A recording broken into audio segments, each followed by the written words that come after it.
রতন টাটা একজন ভারতীয় শিল্পপতি এবং জনহিতৈষী, যিনি টাটা গ্রুপের সাথে যুক্ত।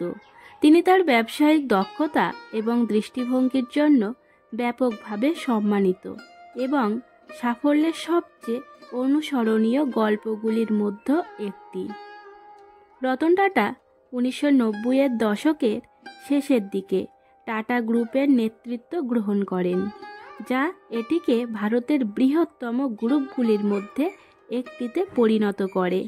তার মেয়াদ সাফল্যের গল্পে পরিপূর্ণ, যা তার দৃষ্টিভঙ্গি এবং ব্যবসায়িক দক্ষতা তুলে ধরে।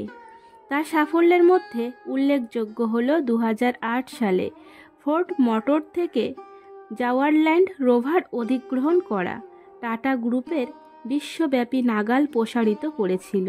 আরেকটি উল্লেখযোগ্য মাইল ফলক ছিল একই বছরে টাটা ন্যানো চালু করা, যা বিশ্বের সবচেয়ে সস্তা গাড়ি হিসাবে ডিজাইন করা হয়েছিল, যার লক্ষ্য ছিল জনসংখ্যার বৃহত্তর অংশের কাছে গাড়ির মালিকানা অ্যাক্সেসযোগ্য করে তোলা। সাফল্যের এই গল্পগুলি কেবল তার কৌশলগত চিন্তাভাবনাই নয়, চ্যালেঞ্জিং সময়ে উদ্ভাবনের তার ক্ষমতাও প্রদর্শন করে।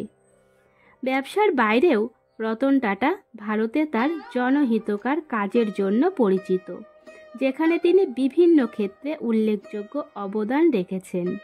তার সাফল্যের গল্প সামাজিক ক্ষেত্রেও বিস্তৃত।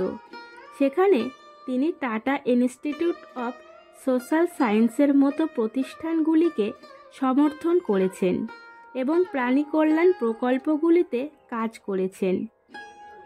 টাটার উদারতার মধ্যে রয়েছে প্রাকৃতিক দুর্যোগের শিকারদের সহায়তা করার জন্য বড় অঙ্কের অনুদান দেওয়া।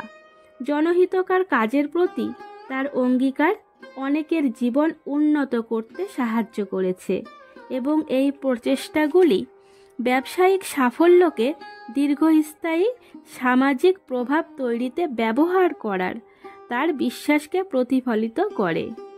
তিনি ভারতের সবচেয়ে সম্মানিত এবং প্রশংসিত ব্যবসায়ী নেতাদের একজন। রতন টাটার গল্প মানুষকে অনুপ্রাণিত করে এবং তার উত্তরাধিকার আগামী প্রজন্মের জন্য ভারতীয় অর্থনীতি এবং কর্পোরেট সংস্কৃতির ভবিষ্যৎ গঠন করতে হবে। বন্ধুরা, আজকে এই পর্যন্তই। সকলেই খুব ভালো থাকবেন এবং সুস্থ থাকবেন। ধন্যবাদ।